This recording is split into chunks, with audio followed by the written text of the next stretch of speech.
Well, our next speaker is in the vanguard of fighting to ensure that that doesn't happen. Lynn Carvill is the women's sector lobbyist with the Women's Resource and Development Agency, and as such tries to ensure a gendered perspective to decision-making at Stormont.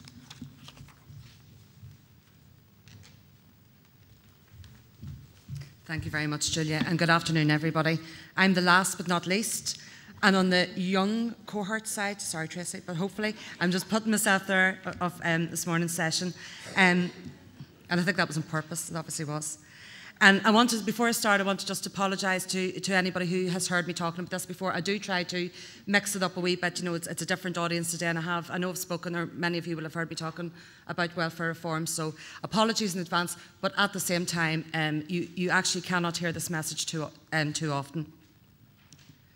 So what I'm going to do, and I'm going to rattle through it quite quickly this morning, I'm going to talk about the general financial impact of welfare reform on women.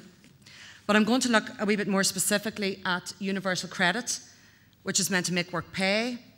I'm going to talk about the single household payment, the frequency of payment, and the campaign that I, along with others in the women's sector, have been involved in so far. So essentially, it's important to really go back to when the coalition government came into being in 2010. And there was an emergency budget in June of that year. So they were elected in May, an emergency budget in June. And really what happened at that budget, very quickly it became apparent through research that was carried out in the House of Commons that cuts to tax credits and changes to benefits and cuts to tax credits, both alterations and changes, that 72% of the cuts were going to be borne by women. More recently, there have been other budgets since then, but more recently, in 2012, in the 2012 Autumn Financial Statement, it has transpired that women will pay for 81% of the money raised by government. Now, much of that, it's all very technical, and I'm not going to get into that, but much of that is because benefits have been capped now for the next 3 years. I mean, you'll understand the child benefit has been frozen, and actually in some cases is means tested. So, just to go back to the 2010 the emergency budget. I remember being on a budget panel in NICFA, and you hear things and you're supposed to immediately respond. It's often quite a difficult thing. But what I heard that day was abolishment of health and pregnancy grant, Sure Start maternity grant only paid for first child, 3-year freeze in child benefit, child trust funds to be phased out, child tax credit, baby element abolished, and the list went on. And all of those things to me say mothers, thus women. So why this matters so much and why it is so important is that in the UK, 1/5 of women's income is made up from social security benefits or tax credits. It's that much, that women's income is subsidised by 1/5, compared to 1/10 of male earnings. So it's basically double.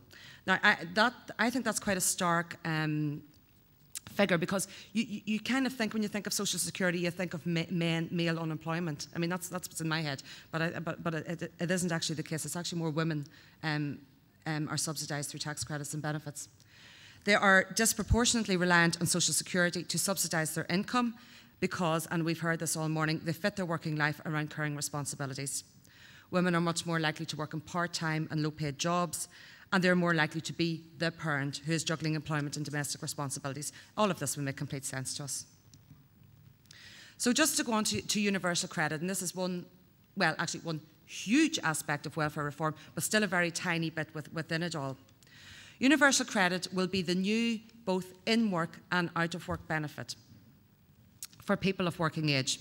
And it's going to be a means-tested super benefit that encompasses a range of other benefits. Job seekers allowance, income-based employment support allowance, which is the new incapacity benefit. It's very hard to keep up with these things. Income support, housing benefit, and particularly concerning for women, child and working tax credits. Now, child benefit is not in this yet, but I would put a month's wage in it, that it'll be in it within the next 5 years, because now that it's become a means-tested benefit, it's going to be quite easy to put it within universal credit. So we have 3 key issues, 3 key concerns about this. Universal credit is meant to, it's meant to really incentivise work and make work pay. We have an issue around who it is paid to, and we have an issue around the frequency of that payment. The central aims of universal credit are to create a simpler system and to improve work incentives, and I don't think any one of us would have any problem with those. The intention is to promote the fact that work always pays and to incentivise individuals to enter the labour market. However, and that is actually a government quote, however, the reality is that universal credit is designed to encourage work at a household level, not at an individual level. So the main problem is that universal credit will financially incentivise one worker or one earner in a household, and this worker is likely to be male. For second earners, who are likely to be women in households, there will be a financial disincentive if they work more than 10 hours a week. Now, if that is not something that erodes women's economic independence, I don't know what is. So really what this is doing is encouraging the male breadwinner, female homemaker model, and is hugely regressing women's economic equality. So essentially, what's going to happen is that if a second worker works more than, or a second earner in a household works more than 10 hours, the withdrawal of benefit is immediate. You lose pound for pound. So it incentivises the main worker within that household. And the Institute for Fiscal Studies recently found one earner couples will be the particular gainers under universal credit. I know quite a while ago, actually, raising this with the Equality Commission, the government's response to this has been, universal credit will be calculated to incentivise work at a household level, and because the reward is for the person into work, there are some second earners who might choose to reduce or rebalance their hours more in line with their family's needs. The government believes that any such risk of decreased work incentives for women in couples is justified. And I'll go on. In these cases, the improved ability of the main earner to support his or her family will increase the options available for families to strike their preferred work-life balance. The universal credit policy is gender neutral. Where women and men are in the same circumstances, they are treated equally under universal credit. This is quite unbelievable. So it works against the choice for potential dual earners and families on low incomes. Now, the problem with this particular aspect of universal credit is that to change it, it's a Westminster issue. It's not something that our Northern Ireland devolved government can do without breaking parity, and as we all know, they're very, very loath to do that. But to build something into this that actually erodes women's economic independence doesn't make any sense to me. And if anybody asks me what's the reason for it, I don't know. I think that the key idea maybe is that to address workless households, you know, that they want at least one person in work, but I don't see why women have to actually pay for that. Now, where we can do something, and this is a little bit more, I suppose, positive, is about the single household payment. The other issue around universal credit is that it will be one super benefit which will be paid to one person within a household. So the policy aims of this are, in the same way as people can choose, I don't understand this actually, but anyway, in the same way as people can choose where their salary is paid, people on universal credit will be able to choose who their benefit is paid within, who their benefit is paid to within the household. Doesn't make any sense, but that is government sentence from EQIA.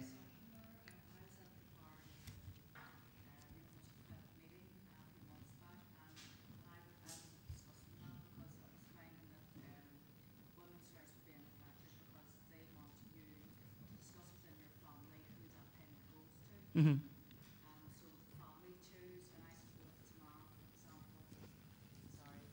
If it was a man, for example, in the household who was maybe getting that money, then he's going to distribute the money around the household per person, which was very much against women's rights and their human rights and breaks the convention. But I think that's what they were getting at. It goes to someone that you nominate within your household. Yeah. I mean, it goes so far, and sometimes the logic actually goes so far, but it stops at a certain point. I think it's about money as well. I think it's cheaper that it goes to a nominated person in the household, but it's still not good enough. So universal credit will be paid to one nominated person in the household who will be designated as the main applicant. Now, even think about this, and there has been research where an academic from Queen's here has undertaken this research where when you go and you speak to families, to couples, and you say, who will be the main applicant? It's the man. It's just automatically, that's the way it is, on a very general basis. The main applicant likely to be the main earner and is likely to be the man. So this, and hopefully because we have been working on this, you will have heard about this, but this for us is significant in that there is a transfer of resources from the purse to the wallet, and will result in many women having no direct access to financial resources. Now remember, universal credit can be all the money that goes into that household, in terms of a household could be completely reliant on benefits, and so all of that money goes to the male breadwinner in the household. But universal credit will also be your tax credits. So if there is a man earning in the household and he also gets the universal credit, it still means that if the woman isn't getting it, she has no direct access to financial resources. So the assumption here, and I haven't done a huge amount of academic research, but I mean, we do have all this behind our work, is that equal sharing of resources within households happens, and it absolutely doesn't, and the research shows that. It's widely accepted that individuals within households do not necessarily have equal access to resources, and that it's a very strange piece of research where women who stay at home to mind the kids and the husbands out working, which, I mean, there's members of my family who do that, that the women won't spend the money on themselves because they don't see it as theirs, because it's seen as coming in. So there's just it's psychologically how people maybe feel about money as well. So other evidence, which is very, very clear, is that the money that is spent from the purse is much more likely to be spent on household needs, and particularly on the needs of children, than money from the wallet. And there's this, again, research that shows the woman in the household generally, in low-income households, almost always, does the budgeting, does the groceries, does the school uniforms, does the shoes for the kids, blah, blah, blah. And if there's going to be a TV bought, it's the man who looks after those kind of big gadgetry things. So all evidence, again, shows this. A particular issue, and this is one that our Assembly, to be fair, have engaged in all of these issues, but they've been very good in this issue, is that there will be any problems if there is women in households where there's domestic violence will be hugely exacerbated, because financial abuse is a large part of domestic violence. So and they are concerned about this. And just before I move on from that, from this particular issue, I mean, I was at an event. If we think, sometimes I think that we're doing this work and that it's not real any longer. I'm not financially abused. I'm out to work. I have my own bank account. There's never any money in it, but I have my own bank account. And we were at an event organised by WRD a couple of months ago, and there were women from. It's a cross-border event. There was a woman from the north, a suburban area outside Belfast, and women from the south. And we were facilitating a discussion at the table. And one of the women, she was in her 60s, and she disclosed that, she's been working all her life. She's now retired, and every week, I think she said, she worked in the public sector, the cheque came into the house, and the husband put it in his bank account. And even now, when her pension comes in, the husband takes the money and puts it out. So he gives her £30 a week or something. And I was sitting going, oh my God. And a woman from the south turned around and says, oh, my husband's the same. Now, that only happened 2 months. So this is very, very, very, very real. It's not something, sometimes we think it doesn't happen, but it's very, very real. And there's not necessarily domestic violence in those situations. It's about control. Now, something maybe where this is not about women's economic independence as such, but again is very, very, well, in some ways it is linked to it. It's about the frequency of payment, and our campaign's very much organised around this as well. Because universal credit will be paid monthly as default to a nominated person in the household, but the monthly is really, really key here, because for people living on very, very low incomes, budgeting monthly is much, much more difficult than budgeting on a fortnightly basis. Ostensibly, there is a reason behind this that I do understand, but don't agree with. It's to mirror the payment of wages, even though half of people on low incomes are actually paid weekly in Northern Ireland. So monthly payments may not fit well with budgeting patterns, and Brona was talking earlier about the Women on the Edge report, and when she interviewed lone parents, they were saying about how they often had to, at the end of a fortnight, really, really scrimp and save, or move in with their parents, move back in with their parents, because they'd run out of money at the end of the fortnight. So to do that is potentially manageable, but for a week at the end of the month is very, very difficult. So we have asked that this is an issue that be looked at. So what we are arguing is this: we want universal credit paid to the main carer or the second earner in the household. This seems very, very eminently sensible. The main carer is the partner with the main responsibility for looking after the children's day-to-day needs, often, although not always, the mother. And often these days it's not always the mother. And they should receive the benefit of this purpose. The main carer is also likely to be the partner with a lower or no income. It's eminently sensible that we ask for this. Recent government research also showed that claimants of child tax credit identified it as money for children and spending it accordingly. So we want the money within universal credit labelled for what it is. We want tax credits labelled, we want child benefit labelled so that it's labelled for children, because research shows that that means it'll be spent on children. In workless households, we want universal credit to be split. We don't think that, we think that everybody should have access to resources, men and women, and that again makes sense. And then we also think that recipients should be able to decide on the frequency of the payment. So I'm nearly finished, you'd be glad to hear. But just, these are just, it's pictures now rather than all the slides with writing on them. But I just want to tell you a little bit about our campaign to date.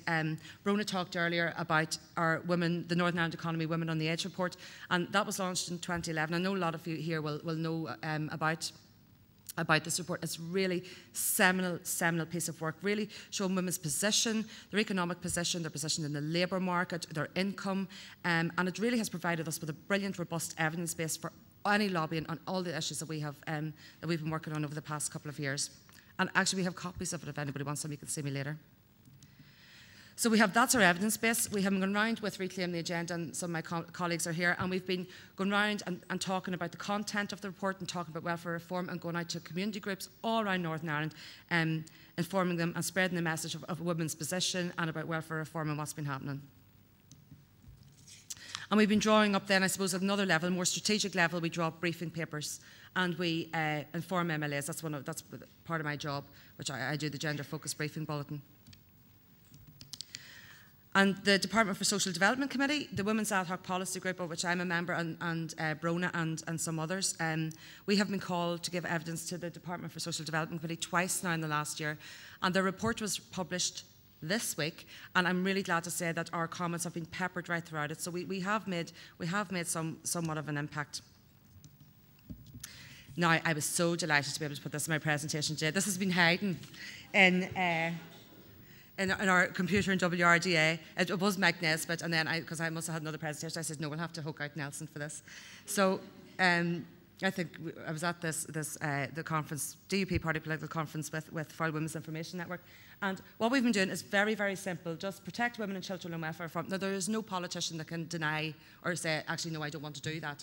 So we've been smiling and holding the bubble, and actually two parties which I haven't done are Sinn Féin and Alliance, but we've lots of photographs, and Nelson was very, very happy to oblige. He's obviously the Minister for Social Development.